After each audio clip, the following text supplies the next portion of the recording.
pupila y vamos a entrar a lo que es nariz.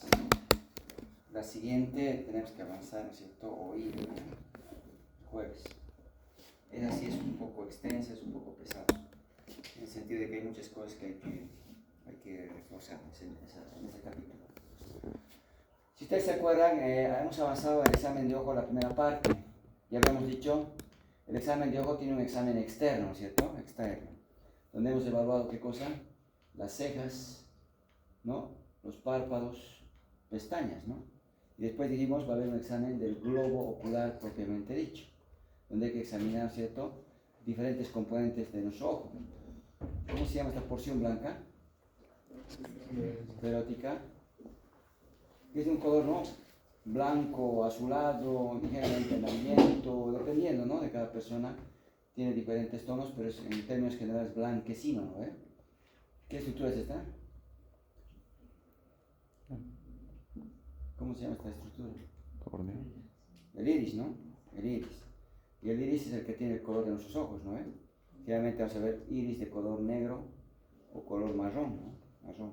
Pero también puede haber de color claro, ¿no? Celeste, ligeramente verde, dependiendo, ¿no? Dependiendo. Los diferentes pigmentos que vamos a encontrar. La porción central, ¿cómo se llama? La pupila. La pupila es una apertura, ¿cierto?, que vamos a evidenciar al centro del iris y que permite regular la cantidad de luz que incide, ¿no?, y que llega hacia la retina, ¿ya? Por delante del iris está lo que decía José, la córnea, ¿no?, una lente transparente. Y eso es muy importante a la hora de poder recordar un poco, ¿no?, los hallazgos. Ahora, en relación a la pupila, hay que considerar las pupilas, si ustedes se fijan en cualquier imagen, siempre tienen que ser del mismo tamaño, del mismo diámetro.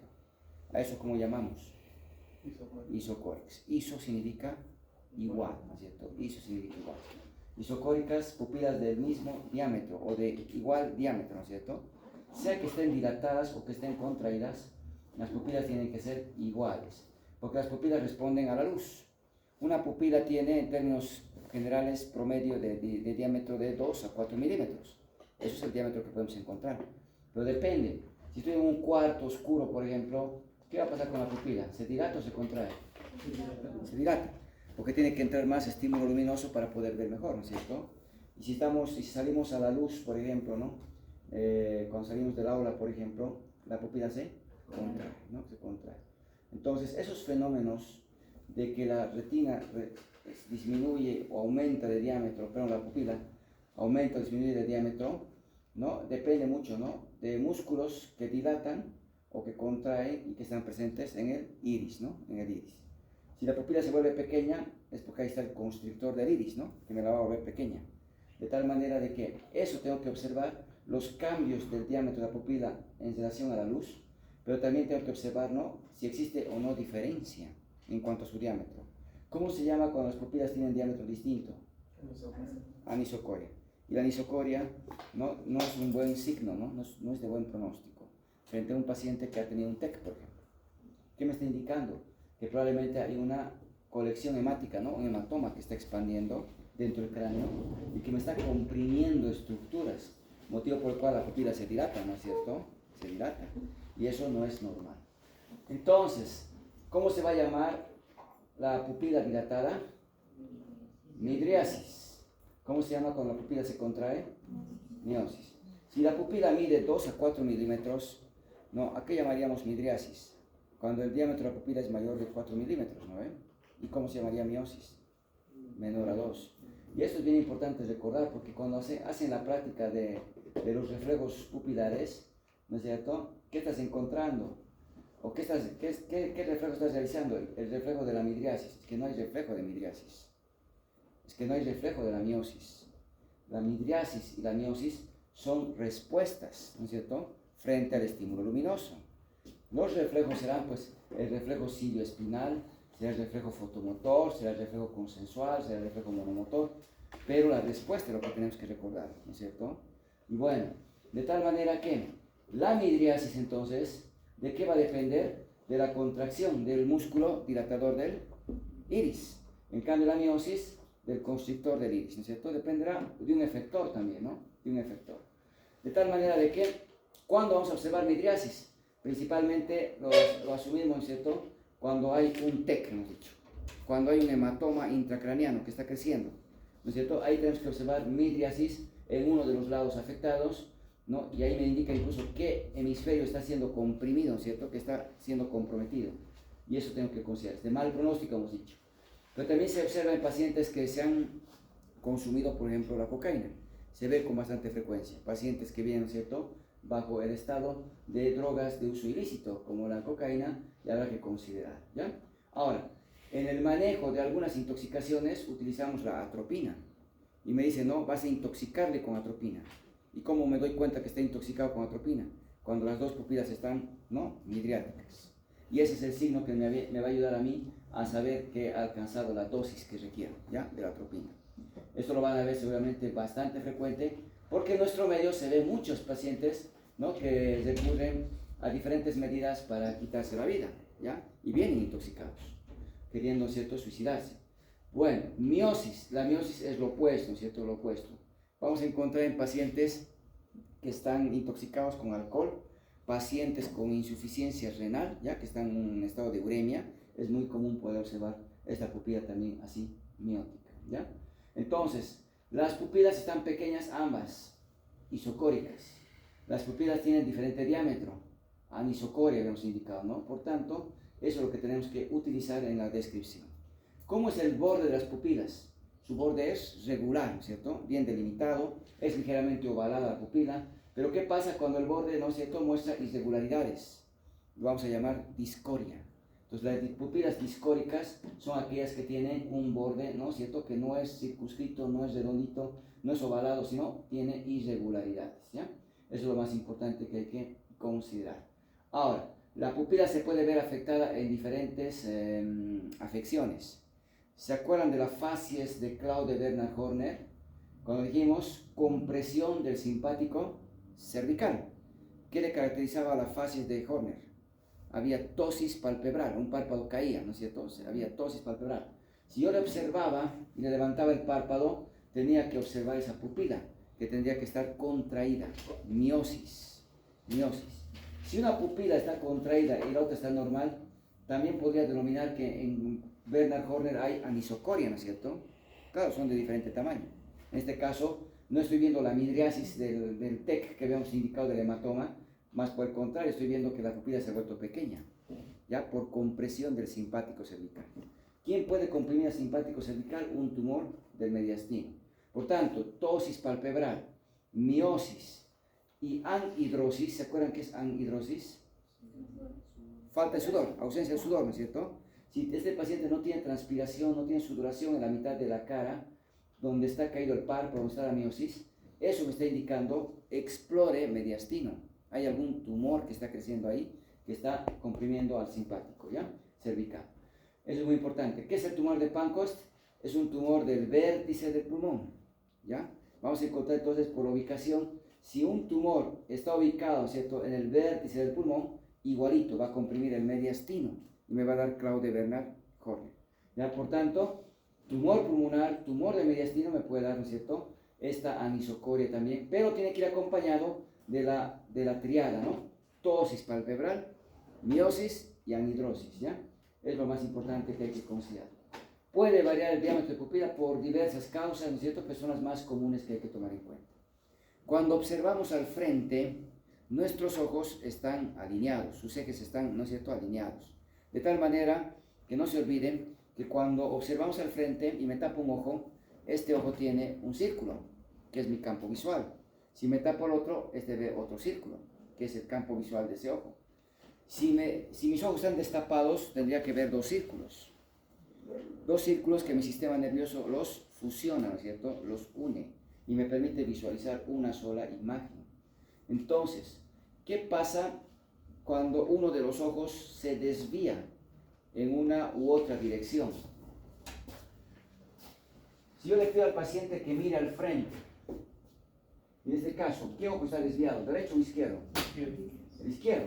¿Hacia dónde está desviado? Hacia el medio, hacia medial. Entonces, estamos encontrando de que uno de los ojos está desviado, ¿cierto?, de su eje en relación al otro.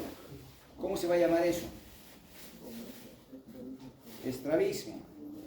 la desviación anómala de uno de los ejes, del eje de uno de los ojos más bien, se va a llamar estrabismo. En este caso, el ojo en lugar de estar al centro, ¿no es cierto? Es que ahora, ¿qué me está orientando? El iris, ¿no es cierto? El iris me está orientando a ver que el ojo se está desviando hacia dónde, hacia adentro. Se está acercando hacia el otro ojo. Por tanto, ¿qué tipo de estrabismo es? Convergente, ¿no es cierto? Convergente, porque se está acercando, ¿no es cierto?, al otro ojo. Y ahí viene, ¿no es cierto?, el tema. Esto se puede deber generalmente a que hay alguna parálisis de algún músculo que está encargado de mover los ojos, o bien, ¿no es cierto?, a una rama de nervio que está vinculado, ¿no?, a darle la motricidad a ese músculo que estamos refiriéndonos. Y ahí tenemos que recordar, tenemos músculos extrínsecos. ¿Cómo se va a llamar ese músculo que está ahí dibujado? Recto medial. Recto lateral. Recto lateral. Recto inferior. Recto superior. Oblicuo. Superior. Y oblicuo. Inferior. Inferior. Estos músculos se encargan de mover los ojos en diferentes direcciones y tienen que coordinar, ¿no es cierto?, con los del otro lado para permitir los movimientos, ¿ya? De tal manera que, si mi paciente mira al frente y el ojo izquierdo se está desviando hacia adentro, ¿qué músculo estaría ahí afectado? ¿El recto medial? No, siempre piensen que es el músculo afectado el que está opuesto al movimiento. ¿En qué sentido? Si esta persona mira al frente, tiene que haber un tono, tiene que haber contracción del recto medial y del recto lateral. ¿Ya? Si en algún momento el recto lateral queda debilitado, su antagonista es el que va a prevalecer y que va a provocar que el ojo se mueva donde está con mayor tono, ¿no es cierto?, donde el músculo está sano, de tal manera de que en este caso el ojo se desvía hacia el músculo sano, alejándose del músculo afectado, ¿no es cierto? En este caso, ¿qué recto entonces estaría afectado? Recto lateral. ¿Quién inerva el recto lateral? Abdúceros. Entonces, dentro de tanta información que vamos aprendiendo, lo que tengo que acordarme es que los músculos extrínsecos del ojo, el recto lateral está inervado por el sexto par craneano, el abducens, y el oblicuo superior está inervado por el cuarto par craneano, el troclear. El resto es oculomotor. De tal manera que, si hubiera un estrabismo convergente, tengo que pensar que tal vez no, el nervio abducens, ¿no?, y la ramita que le va a este recto lateral puede estar afectado. Claro. Pero también puedo pensar que puede ser afectado ese músculo, ¿no? Sea el músculo o el nervio, ya me doy cuenta, ¿cierto?, cuál puede ser la lesión, ¿no? Bueno, el estrabismo. Entonces, ¿qué es la desviación, ¿no es cierto?, del eje de uno de los ojos.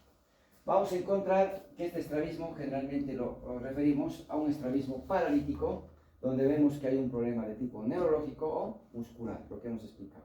Pero también puede haber un estrabismo no paralítico, donde ya de manera congénita, de manera hereditaria, la persona nace con desviación de uno de los ejes del ojo, ¿ya?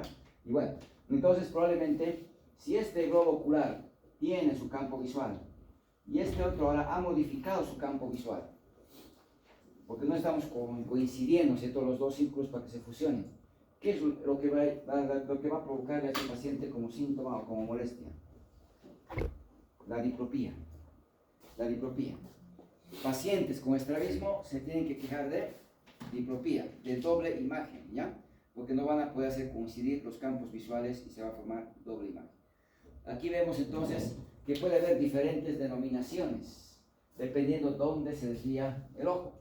En este caso hay un estrabismo convergente, se está acercando al ojo. En este otro caso vemos un estrabismo divergente, se está alejando, ¿cierto? De tal manera que en el plano horizontal estamos encontrando todos los estrabismos que hay que tomarse en consideración, ¿ya? De tal forma de que la nomenclatura nos va a ayudar un poco, ¿no?, a podernos comunicar y poder determinar también qué tipo de desvío tiene, ¿cierto? Estrabismo subconvergente, cuando el ojo se va hacia arriba. Deor subvergente, cuando se va hacia abajo. Entonces, si se está yendo hacia abajo en este caso, ¿qué músculo estará lesionado? El recto superior, eso, opuesto al movimiento, el ojo se está yendo hacia abajo, ¿no es cierto? Entonces tendría que estar con menor tono el recto superior. ¿Y qué par craneano lo inerva? Óculo motor. Si ustedes se acuerdan, hemos dicho, aprendan el oblicuo superior, troclear, el recto lateral, abducen, y el resto es óculo motor, ¿no? O tercer par craneano. Bueno, sin irnos más en detalle, eso es lo básico que vamos a aquí considerar para poder describir, ¿cierto?, un estrabismo. ¿Por qué? Porque ahora tenemos que evaluar, ¿no es cierto? Tenemos que evaluar. Si colocamos frente al paciente a 20 centímetros, ¿no es cierto?, un marcador o una linterna, por ejemplo, o final de cuentas mi dedo, y lo desplazamos hacia el lado izquierdo, mi paciente va a acompañar con la mirada gracias a la coordinación. Y decíamos, en el lado derecho, ¿qué músculo se está contrayendo? Recto mediano. Su antagonista se tiene que relajar. En el ojo izquierdo, ¿qué músculo se está contrayendo? Recto lateral, lo opuesto. ¿Y qué músculo se tiene que relajar? Recto mediano, su antagonista. Entonces, dentro del mismo ojo, se contrae el agonista, se relaja el antagonista, que no coincide con el mismo, ¿no es cierto?, músculo que se va a contraer en el otro lado. Por eso es un movimiento complejo que vamos a evaluar y de coordinación. Una vez que observamos el movimiento, lo desplazamos en la otra dirección. Y tenemos que ver lo mismo, ¿no es cierto? Vuelvo al centro, me voy hacia arriba, tengo que ver lo mismo, y me voy hacia abajo, y como los párpados descienden, hay que levantar los párpados, para ver realmente si hay un estrabismo, ¿no es cierto?, dedo subvergente, por ejemplo, que se vaya hacia abajo. ¿Ya? Y luego una vez aprovechamos y hacemos un círculo, ¿no?, para ver cómo acompaña y valoramos a los oblicuos. De tal manera de que esos movimientos oculares los vamos a evaluar para identificar si existe, por ejemplo, algún estrabismo, tal vez que no estamos evidenciándolo. Sin embargo, en ese ejercicio, cuando desplacen hacia el lado izquierdo, por ejemplo, o al derecho, y déjenlo un rato ahí, van a ver que los ojos se empiezan a oscilar. Entonces se empiezan a mover en una y otra dirección, ¿no? Esta oscilación que se va a dar en los ojos, ¿cómo se llama? Nistagmus. Y el nistagmus puede ser algo fisiológico frente a la mirada forzada. Si yo le dejo mucho tiempo y el marcador, voy a observar que los ojos me acompañan y se empiezan a mover, ¿no? Pero que es muy diferente si un paciente tiene, ¿cierto?, un problema de tipo vestibular, donde ingresa a tu consultorio y los ojos ya se están moviendo, ¿no? Poder reconocer entonces un nistagmus, ¿no es cierto?, va a involucrar de que tengamos que visualizar un movimiento oscilatorio anómalo, que se puede dar en el plano horizontal, se puede dar en el plano vertical, o se puede dar en el plano no rotatorio.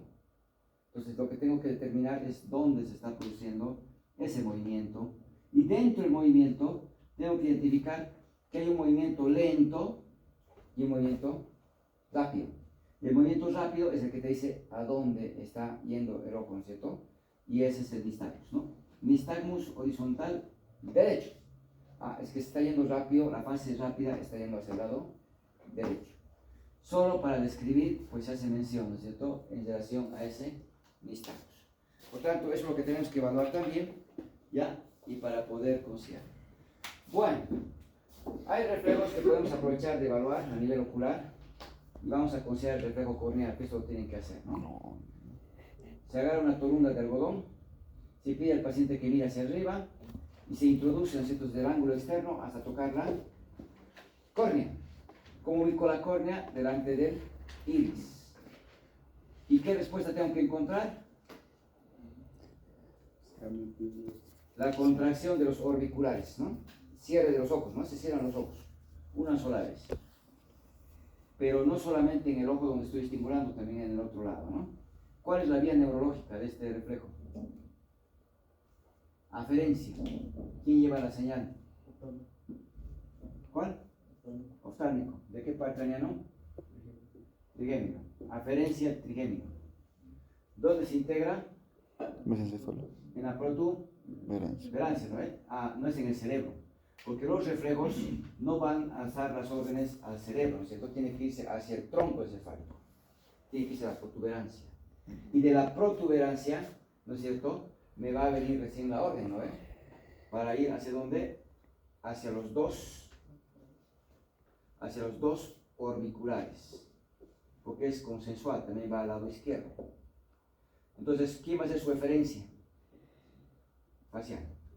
Todos los músculos de la mímica, hemos dicho inerva es facial. ¿Excepto cuál? Elevador del párpado superior. ¿Ya? Entonces, eso es lo que tengo que considerar.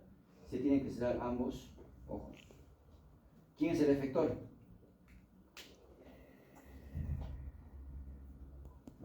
¿Qué músculo se está contrayendo? Orbicular de los párpados. Aferencia, trigémino. Integración, protuberancia. Eferencia facial. ¿Cuál es mi efector? Orbicular de los párpados. ¿No es cierto? Si hubiera una lesión en el trigémino, o en el facial, o en el orbicular, no vamos a encontrar el reflejo. ¿No es? Bueno, eso es lo más importante. La segunda tarea que ya les voy a subir hoy día va a ser un cuestionario, que van a ver algunas de estas actividades que tienen que investigar. ¿Ya? ¿Por qué? Porque si yo les pongo un dibujo de un paciente y les coloco, ¿no es cierto?, el ejemplo de que en este caso, por ejemplo, vemos en el ojo derecho una torunda de algodón que está tocando la córnea y solo estoy observando que el ojo izquierdo se ha contraído, se ha cerrado. ¿Dónde está la lesión?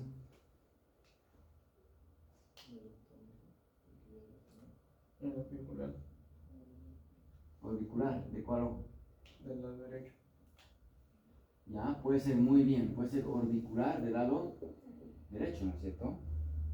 Como también puede ser, ¿qué más? Facial del lado derecho, correcto. ¿Por qué? Porque si toco la córnea, el aferente, el trigémino derecho, me lleva la información, se integra la protuberancia y va a respuesta a ambos lados. Y si me está contrayendo, se me está cerrando el lado izquierdo, está sano, el facial izquierdo está sano, o el facial derecho está lesionado, o el orbicular derecho. ¿No ven? Eso es lo que vamos a hacer. En ese cuestionario me tienen que resolverlo, ¿ya? Y lo vamos a subir así. Bueno, reflejo corneal. Reflejo fotomotor. Esto es unos procedimientos, ¿no? Las maniobras más sencillas que realizamos, ¿no? En el gabinete, como también en diferentes cuadros, ¿no?, clínicos que nos toca valorar. Tener una linterna, incidir la luz en la pupila. ¿Qué tenemos que observar? Miosis. La pupila se vuelve pequeña. Luego voy al lado izquierdo, incido la luz, tengo que observar la miosis. Esa es la respuesta que hay. Ahora, ¿cuál sería la vía neurológica de ese reflejo? Porque eso no es difícil, ¿no es cierto?, de hacer. ¿Cuán difícil es agarrar una linterna y colocar a la pupila y ver cómo se vuelve pequeña, ¿no? No es difícil. Pero ahí viene, ¿no es cierto?, que tengo que interpretar. ¿Cuál es la vía aferente? Nervio óptico, muy bien. Muy bien. La integración va a ser el mesencéfalo, ¿ya? Sin complicarnos mucho, ¿no? ¿Qué núcleo se está afectando? Mesencéfalo. Y del mesencéfalo viene la eferencia, ¿no? ¿Cuál va a ser el eferente? Oculomotor. El tercer par va a colocar, ¿cierto?, contracción del constrictor del iris, ¿no? Oculomotor. Entonces, eso es lo que hacemos al evaluar el reflejo fotomotor. Reflejo consensual. ¿Cómo hacemos el consensual? Colocamos el borde cubital de una mano. Colocamos el borde cubital de la mano en el puente nasal. De tal manera de que la luz ya no pasa, se toca el puente nasal. Yo tengo que agarrar la linterna y colocarla en el ángulo externo del ojo derecho, por ejemplo. ¿Y qué pupila tengo que ver? La izquierda. Desplazo la luz hacia la pupila derecha y tengo que ver la miosis en el lado izquierdo. Cambio de manos y hago lo mismo en el lado opuesto, ¿no? Vemos una respuesta consensual. Veo que al iluminar el haz de luz a la pupila derecha, tiene que contraerse la pupila izquierda. Al incidir la luz en la pupila izquierda, tengo que ver la contracción de la pupila derecha, ¿no? la misma vía neurológica que hace la aferencia, ¿qué para el cranero? Óptico. Integración, protuberancia, no, mesencéfalo. ¿Y el efector? Oculomotor, ¿no es? Lo mismo. Reflejo monomotor, llamado también de convergencia y acomodación. ¿Qué es lo que hacemos? Vamos a ubicar un objeto a 60 centímetros de la vista de mi paciente y le voy a acercar hasta 30. ¿Qué tengo que observar? Convergencia. Los ojos se van a aproximar a la línea media. ¿Qué más? Miosis. Miosis. Ya tengo que ver que las pupillas se vuelvan pequeñas, ¿cierto? Pequeñas. Y bueno, en ejercicio vamos a hacerles preguntas en relación a esto, ¿ya? Cilio espinal. Provoco dolor al paciente y tengo que ver midriasis. Puedo pellizcar el dorso, ¿no?, de la mano y tendría que ver que las pupilas ligeramente se van a dilatar, ¿ya? Cilio espinal.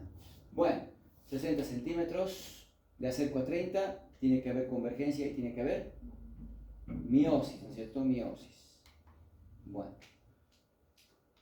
esto lo vamos a ver al final. Hay que evaluar, ¿no es cierto?, la agudeza visual con las diferentes tablas, ¿no? Tabla de Snellen, tabla de la E, para evaluar la agudeza visual. Esto lo propio. Campimetría por confrontación. ¿Cómo está el médico y el paciente? Parados uno frente al otro a 1 metro de distancia, ¿no? Con más o menos a la misma altura. Si hay diferencia marcada en la estatura, tienen que sentarse, ¿no?, para poder equilibrar un poco la altura de los ojos, ¿ya? Cuando es mucha la diferencia, claro que va a variar bastante. ¿Qué hace el médico? ¿Se tapa qué ojo? Izquierdo. Y el paciente está tapándose el ojo derecho, pero están del mismo lado tapados, ¿no? De tal manera que su círculo, si me tapo este ojo, mi círculo tiene que coincidir con el del paciente. De tal manera que el médico introduce el dedo agarrando una linterna o un marcador, lo que tenga en la mano, y lo va desplazando por ese círculo, tratando de encontrar, ¿no es cierto?, defectos del campo visual de su paciente. Pero esto me sirve para ver defectos grandes, ¿no? No defectos pequeños, ¿ya? El examen de fondo de ojo, igual esto va para negro, ¿no? Ver la retina y todo eso, ¿ya? Bueno. Nariz. ¿Qué se observa en nariz? Inspección, palpación, no aplica la percusión, ni tampoco la auscultación. Por tanto, la inspección y la palpación, ¿ya? En la inspección, ¿qué observamos en la inspección? Hay una inspección estática, hay una inspección dinámica. ¿Qué se valora en la inspección estática? Forma, tamaño, simetría. Simetría, ¿ya? ¿Esta nariz es simétrica? ¿Sí o no? Estoy viendo, ¿cierto?, que evidentemente miren las narinas cómo están de diferentes. Hay una desviación primero del tabique, ¿no? Y aquí veo, ¿no?, que las narinas están más reducidas que el lado izquierdo, ¿no? Ah, hay que observar mitad derecha, mitad izquierda. Hay que observar si la nariz es simétrica, ¿no? ¿Ya? Hay que ver la forma de la nariz. Hay narices que pueden ser rectas, pueden ser respingadas, pueden ser aguileñas, diferentes formas y características de acuerdo a la herencia, ¿no es cierto?, y la constitución que tengamos. Bueno, hay que ver la simetría. ¿Qué forma tiene la nariz? De una pirámide, ¿no es cierto?, forma piramidal. ¿Esta nariz es simétrica? No.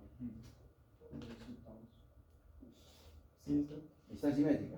No es idéntica, no es igual, pero la diferencia no es marcada, ¿no es cierto? No es marcada, ¿ya? De tal manera de que hay que ver diferencias marcadas. Ahora, podemos encontrar alteraciones. En este caso, por ejemplo, ustedes se fijan en el dorso de la nariz, ¿qué estamos viendo? Que está hundiéndose, ¿no es cierto? Está deprimiéndose. Ahí llamamos nariz en silla de montar. Eso encontramos en la sífilis, ¿no es cierto? En la sífilis. Hoy en día ya es muy raro ver este tipo de lesiones, porque hay una sífilis primaria, hay una sífilis secundaria, hay una latente y hay una terciaria. O dicho de otra manera, hay una sífilis, ¿no es cierto?, temprana y hay una sífilis tardía, ¿ya? Es raro ver ya una sífilis tardía o una sífilis terciaria donde puede haber diferentes secuelas, ¿ya? Producto de esa lesión. Generalmente ya se trata en la sífilis primaria, secundaria o en la latente, y no llega a la tardía. Si un niño nace de una mamá que adquirió la infección, ¿ya? Durante el embarazo, puede transmitir a su niño, transmisión vertical se llama eso, a través de la placenta. Ahí se llama sífilis congénita. Si este niño, ¿no es cierto?, adquiere la sífilis durante el desarrollo embrionario y fetal, va a tener diferentes afecciones, ¿ya? Si bien cuando nace el niño le observamos la descamación de las palmas y las plantas de las manos y los pies, se van descamando. Observamos una hepatomegalia, una esplenomegalia, observamos ictericia. De su nariz sale un fluido ya transparente con estrías de sangre, dice coriza cerebromática, y ahí me doy cuenta, ¿no es cierto?, que puede tener sífilis. Pero, lógicamente, con los laboratorios que hacemos a las embarazadas, sabemos, ¿no es cierto?, si tiene o no tiene esa posibilidad de infección, con pruebas treponémicas o no treponémicas, ¿ya? Pero si no le recibió tratamiento a la paciente en su embarazo, porque le detectaron que había sífilis, o no le detectaron, el problema es eso, ¿no?, que nazca con una sífilis congénita, ¿ya? Ahora, esta sífilis puede afectar estructuras óseas, y justamente es eso, ¿no?, la nariz sencilla de montar.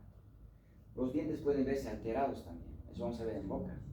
Los dientes adquieren ya una forma tipo cónica, ¿ya? Algunos, y otros adquieren como una media luna. De tal manera que algunos dientes se vuelven, ¿cierto?, bien irregulares. Los dientes de Hutchinson, ¿no es cierto?, la tibia en sable, que son afecciones óseas que se ve, les decía, con menos frecuencia, porque ya se detectan, ¿no es cierto?, en los conductores frontales esa infección y se la trata. Pero en caso de observar, bueno, habría que ver, ¿no es cierto? Bueno, puede corresponder a otras enfermedades, sí, ¿no? Granulomatosis, por ejemplo, pero puede ser la sífilis también la causa. El tabique puede verse perforado, ya sea por la inhalación de cocaína o ya sea por leishmania misma, ¿no? La leishmania mucocutánea, que puede también afectar, ¿no? A nivel de la oreja, a nivel de la nariz, ¿no es cierto?, provocando deformación y lesiones que hay que observar, ¿sí? Esta fase la hemos visto, una cara hinchada, ¿ya? Una nariz aplanada, dice una nariz aplanada, ¿cierto? Una nariz chata, dice, ¿no? Vemos la papada submentoniana, una mirada indiferente, edema a nivel de los párpados. Conocíamos las fases del hipotiroideo, mixedema, digo, ¿no? Fases mixedematosa. Por tanto, ¿cómo está la nariz en el mixedema? Está aplanada, ¿no? Dice una nariz chata, ¿no? Aplanada. Esta fase la hemos visto, ¿cómo se llama? Lúpica, ¿no? Vemos un eritema malar, dorso de la nariz, ¿no? Como alas de mariposa. Entonces, está afectando el dorso de la nariz, porque la rosácea afecta a la región malar y no afecta el dorso de la nariz, con la que hay que diferenciar, ¿ya? Entonces, eso también hay que observar. Esta nariz, así bulbosa, nodular, con poros acentuados, en algunos casos rojiza, se llama rinofima, tumor nasal, que se observa en pacientes con consumo crónico de alcohol. ¿Ya? Se observa mucho en pacientes bebedores, ¿no?, de consumo de bebidas alcohólicas. Bueno, puede haber procesos inflamatorios, puede haber, ¿no es cierto?, entonces diversas afecciones que hay que tomar en cuenta. Bueno, hay que ver la permeabilidad de las fosas nasales, y lo podemos hacer con el uso de una linterna, ¿no es cierto?, levantando la punta de la nariz y observar directamente, ¿no?, las narinas, y observar si hay alguna obstrucción, como en este caso. Observo esta lesión y yo veo, ¿no?, que puede ser un pólipo nasal, por ejemplo. En otros casos se puede ver un cornete también, ¿no?, que es hipertrofiado. Puede ser. O puede ser que haya secreciones también, ¿no?, que se han resecado y me están obstruyendo. Hay que observar la permeabilidad. Pero por la mayoría hay que observar las fosas nasales ayudados de un espéculo nasal o bien del otoscopio, que me permite con el cono más pequeño y de mayor diámetro hacer la rinoscopía anterior, ¿ya? Se la puede observar. De tal manera que hay que observar diferentes, ¿no es cierto?, situaciones que pueden obstruirme la nariz. Sobre todo hay que pensar, ¿no?, los pólipos nasales, hay que pensar, ¿no?, los cornetes hipertrofiados, hay que pensar en la fractura o la lesión o desviación del tabique también, ¿no?, que puede ser la que me está obstruyendo, ¿ya? Hay que ver si hay secreciones. ¿Por qué puede haber secreciones? Por diversas causas, ¿no ven? Rinitis puede ser de tipo alérgica, puede ser, ¿cierto?, por afección viral, ¿ya? Hay que observar cuerpos extraños, el niño se introduce varias cosas en la nariz, en la boca, hay que observar, pero también hay que ver las lesiones que hemos hecho referencia, ¿ya? Bueno, si sale una secreción por la nariz, ¿cómo se va a llamar? Ginorrea. Ginorrea. Si esa secreción es sangre, epistaxis, ¿no es cierto? Epistaxis. Por tanto, hay que observar el tipo de fluido, ¿no?, que sale por las fosas nasales y darle la interpretación, ¿ya? Hay diferentes causas que pueden provocar la rinorrea, desde una rinitis, ¿no?, una sinusitis. Tenemos que pensar, ¿no es cierto?, siempre con la clínica y el entorno de los síntomas. Hay que observar las alas de la nariz. Las alas de la nariz no tienen por qué expandirse ni contraerse, ¿no?, de manera periódica. Si lo hace, lo llamamos el aleteo nasal. El aleteo nasal es un signo de dificultad respiratoria que observamos comúnmente en los niños. Por tanto, el aleteo nasal hay que observar, ¿ya? Sobre todo en cuadros respiratorios en nuestros niños. Quiero valorar la permeabilidad de las fosas nasales. Le pido a mi paciente que con el dedo índice, ¿no?, comprima la fosa nasal e inspire. El ingreso del aire tiene que ser suave, ¿no es cierto?, sin crear sonidos. Lo mismo hago al otro lado y valoro la permeabilidad. Y descubro qué fosa nasal es más permeable que la otra, ¿ya? Palpar las narices solo si hay sospecha de alguna lesión, si no, no la palpamos de manera rutinaria, ¿no es cierto? Sin embargo, después de hacer la exploración de la permeabilidad de las fosas nasales con el espectro nasal o el otoscopio, se puede recurrir a una prueba que es la transiluminación. La luz atraviesa los tejidos de acuerdo a la densidad, y hay que recordar que el cráneo y la cara tienen huesos que contienen aire, los senos paranasales, y ahí es donde vamos a incidir. Porque si yo sujeto, ¿no es cierto?, mi linterna y la voy a colocar a nivel del ángulo interno, ¿no es cierto?, del ojo, hacia el borde superior de la órbita, tapo la órbita, prendo mi linterna, tiene que formarse un halo de luz, ¿no es cierto?, de color rojizo que atraviesa los tejidos en media luna, ¿no?, que tengo que observar, mostrándome la permeabilidad del seno frontal. Lo mismo va para el otro lado. Le tengo que pedir que hiperextienda la cabeza, ¿no es cierto?, y colocar la linterna en dirección al seno maxilar. Y tengo que ver a través de la boca cómo pasa la luz, ¿no es cierto?, mostrándome la permeabilidad de ese seno paranasal. Si hubiera una sinusitis, no voy a ver, ¿no es cierto?, el paso de luz como lo estamos mencionando, por la mayor densidad que va a provocar, ¿no es cierto?, esa secreción purulenta, ¿no es cierto?, que hay que tomar en consideración. Entonces, se puede utilizar un transiluminador o una linterna, ¿no? El transiluminador tenemos en el gabinete, igual lo podemos usar. El problema es que provoca mucha molestia, ¿no? Incomoda porque calienta, ¿no?, la punta. Bueno, vamos a quedar aquí. Vamos a avanzar al siguiente oído. Eso sí es un poquito extenso, porque